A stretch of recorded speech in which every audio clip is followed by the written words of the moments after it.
This is Detroit's Morning Answer with John Anthony on FM 92.7 and AM 1400. The Answer.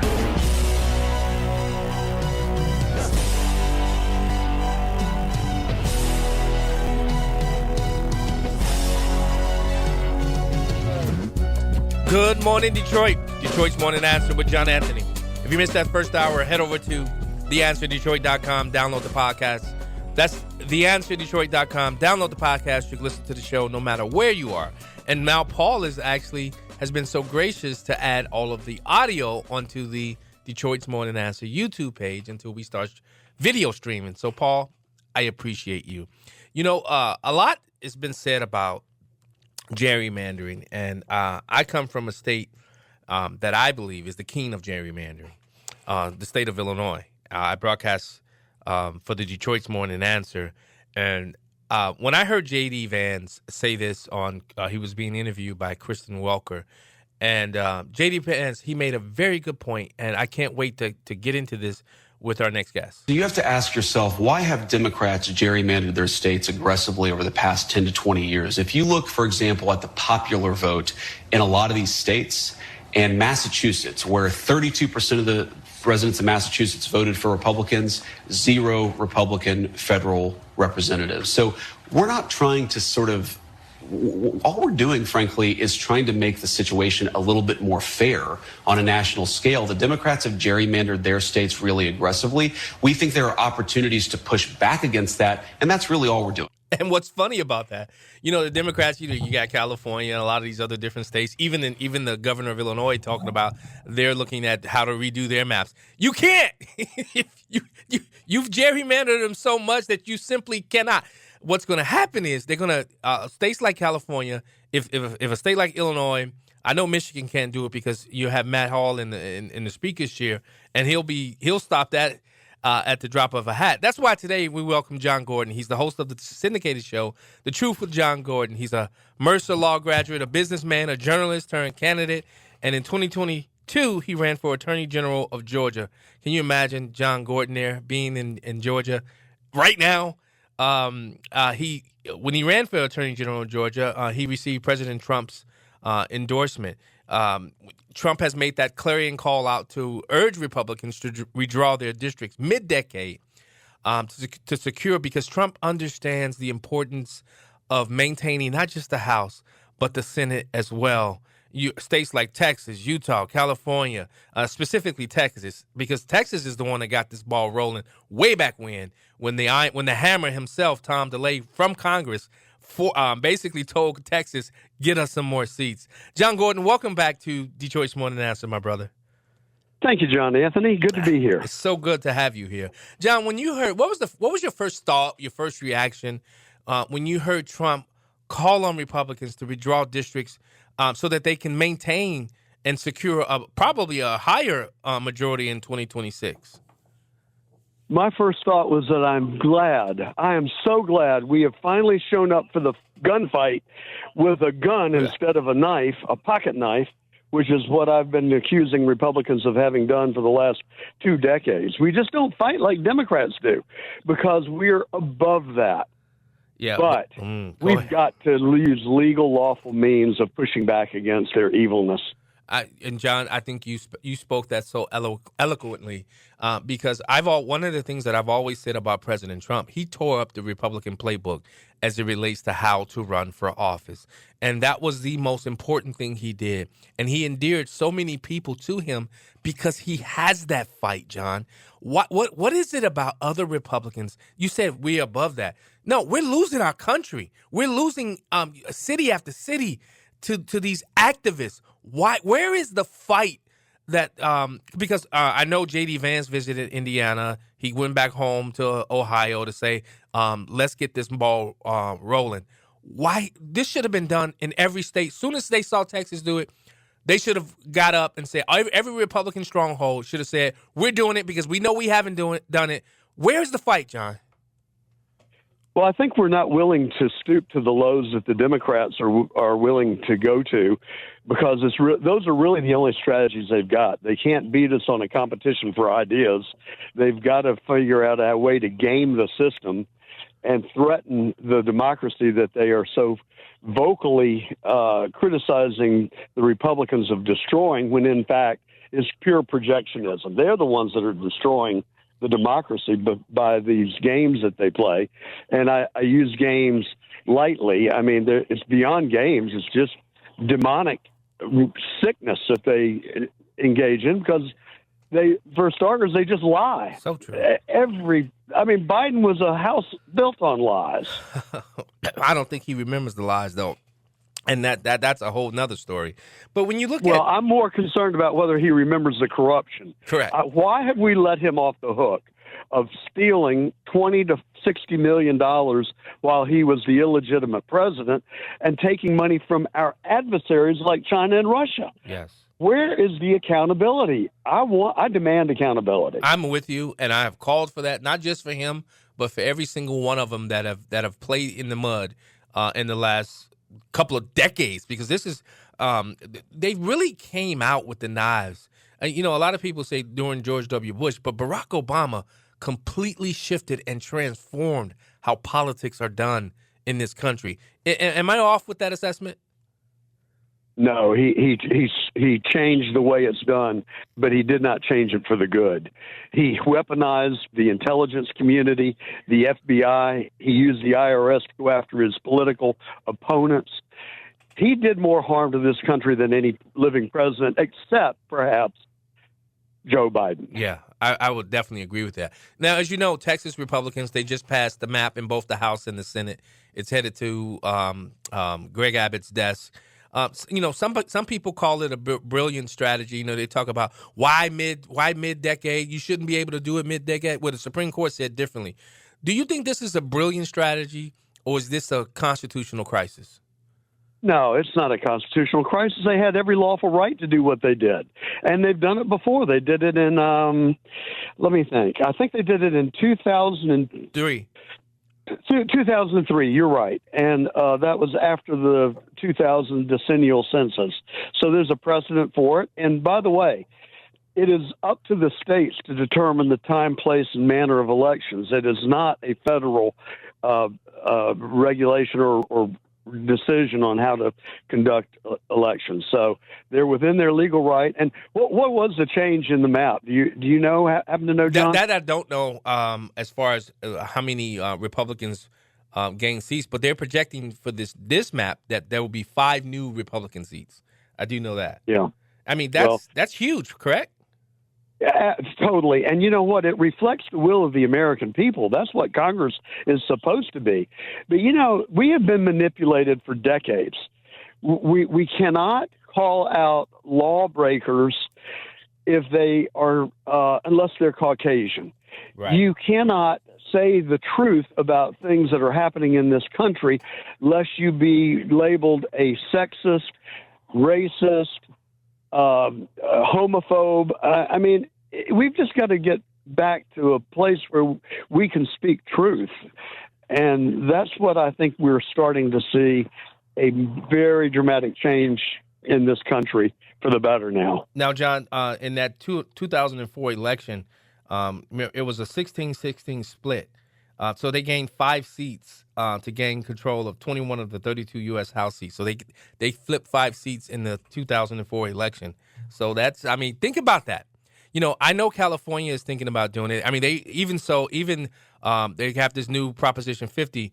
Now, they're bypassing their independent commission. Doesn't this prove that even reform states abandon principle when power is at stake? Of course it does, and they've got a little problem there because California law explicitly states that redistricting is to be done following the decennial census. So I don't know how they're just going to break the law. Well, they've never done that before. But, the thing is, go ahead. Let Gavin Newsom do it. But to your point, that you raised earlier, Republicans are going to have to show fight. DeWine in Ohio, Missouri, Indiana, a few, even DeSantis down in Florida. They will have to go. If California wants to go ahead and do that, every single red state that has all 3 chambers should go ahead and redraw their maps as long as they don't violate the law like California is doing it. That shows fight, John Gordon. that shows fight, and that's what we should do. That's what President Trump told us to do in Butler, Pennsylvania on July the 13th, 2024. We have to fight, fight, fight. Your freedom is not free, and we all have to have a role in it. But one other point. You have to realize this is against the backdrop of 20 million illegal voters coming to America. It is a reaction to that, and our Constitution dictates that you have to be a U.S. citizen to vote in U.S. elections. Let's follow the damn law. Man, John, I actually use those same words, didn't I, Paul? I actually use the exact same phrase you just used. Follow the damn law. Because if we do that, guess what? Every single I actually did the numbers. I tried to do it for Michigan, but I couldn't get the actual and real and true numbers. But I did it for Illinois. Illinois right now has a 14-3 Democrat versus Republican, right? I told AI, I put in a prompt, AI, take out all of the illegal bodies that count toward representation, take that out, and draw a contiguous and compact map. Do you know that it went from 14-3 to 9-8? Shouldn't we look at like places like blockchain or AI to draw our maps? Now I do know that there's bias still in AI, but blockchain shouldn't that be something that we look to ensure that our elections are and our map drawing is the Democrats like to use that word fair. Well, you raise a very interesting point. Unfortunately, I know a lot about politics. I know very little about blockchain and crypto, even though my son did talk me into buying some about 5 years ago, and it's going to be in my will left for him. But smart guy. It's done well. But look, in Screven County, Georgia, get this. I just learned this recently. The county elections office has started to use blockchain to record their votes, and you can look at it online. Yeah. What a novel approach to securing elections. So I'm going to get the lady who's the head of the election board there to come on The Truth with John Gordon, and we're going to delve into this. I think she is onto something. You better share. You better share her because I want to be able to interview her as well. That sounds like a very interesting conversation. Now, you bring up Georgia. You know Georgia politics firsthand. How is it? How good, is bad, and ugly? How is this playing out? This Trump call playing out in your state? Where I mean, the last elections have been razor thin, and you've seen a lot of demographic shifts.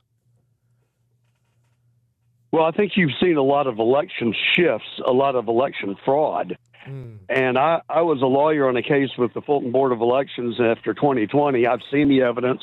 I've talked to the witnesses. I've cross-examined the forensic accountants. And Georgia was stolen. And damn Fani Willis for her persecution of the Trump 19. And those chickens are coming home to roost.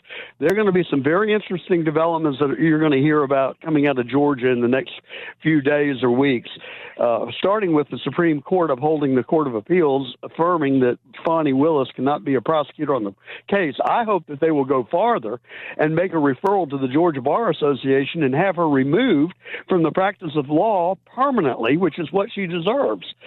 But there are going to be some prosecutions in Georgia, I do believe, and we're going to get the truth. So, now, if I may, just one quick second. It's my belief that Donald Trump is dismantling the deep state as he promised to do, as he should do. Chapter 1 is Russia, Russia, Russia. I predict that Chapter 2 will be the 2020 election, not to relitigate it, but to make sure it never happens again. Yep. And Chapter 3 is going to be what happened in Butler on July 13th, 2024.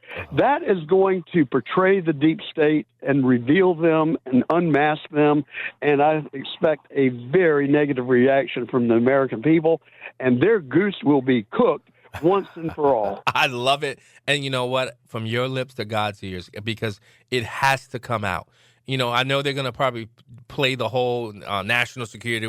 We can't come out with certain things, especially about the assassination attempt, where people still don't believe that President Trump was shot. They don't believe that one person died, another one was gravely injured. I mean, so John, here's the deal, John Anthony. Happen? It's very simple. It's very simple. Forget about the assassination on Trump.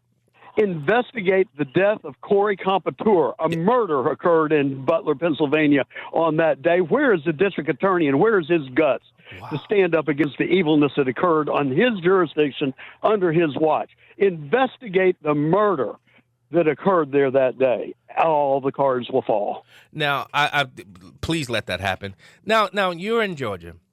Now, Brian Kemp is the current governor. I know there's some what's his name, Burt, that's running for office. He's the lieutenant governor. Burt Jones, good man. Now, is he going? Is what's the likelihood of him winning? And because I know Brian Kemp is not going to play to this redistricting midterm. I know he's not going to do it. Or I may be wrong. Am I wrong? Do you think Brian Kemp will look at this and say, "Here's an opportunity"? Because I'm sure he has aspirations for a higher office. I think he has aspirations for a higher office, but here's the deal. Kemp, Raffensperger, and Carr, I think, are rotten. I think they're dirty, and they did not tell the truth relative to 2020. And Kemp's net worth, get this, he was a negative $3 million going into 2018 when he made a financial disclosure to run for governor the first time.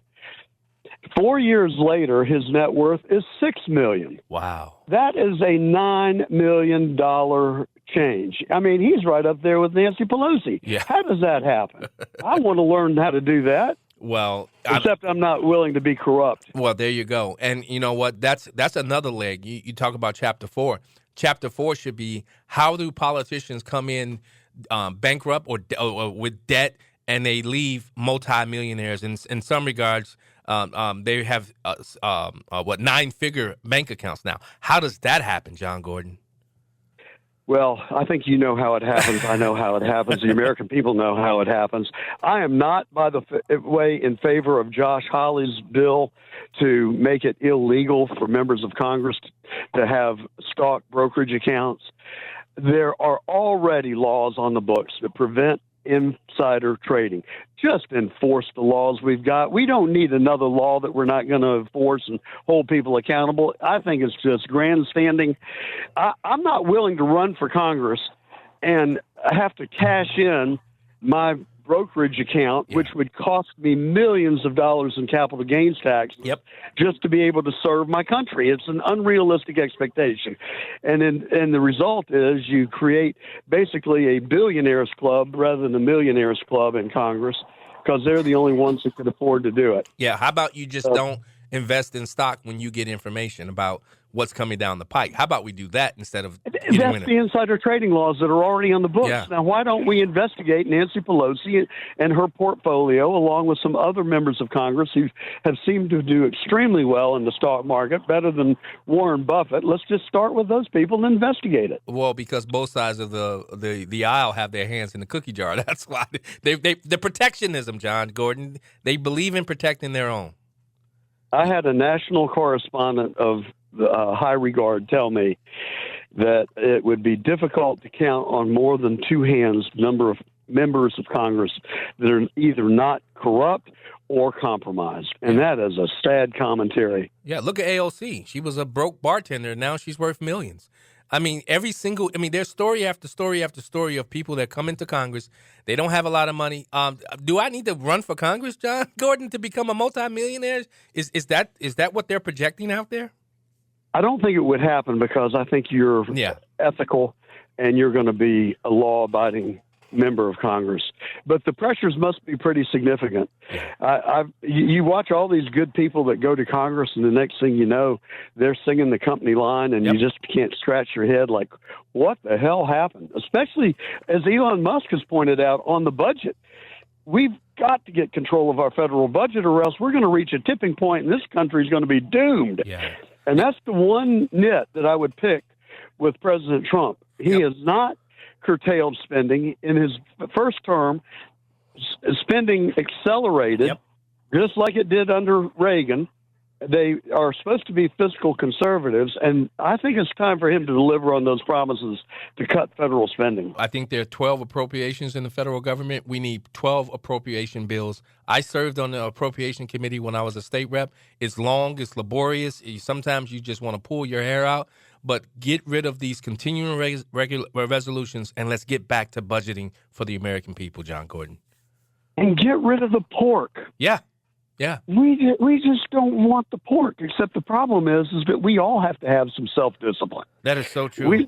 We've got to stop begging for the pork if we're not going to get pork. So true. John Gordon, host of syndicated radio show, The Truth with John Gordon. I'm going to reach out to you because I want to interview that individual as well. Thank you so much for coming on Detroit's Morning Answer.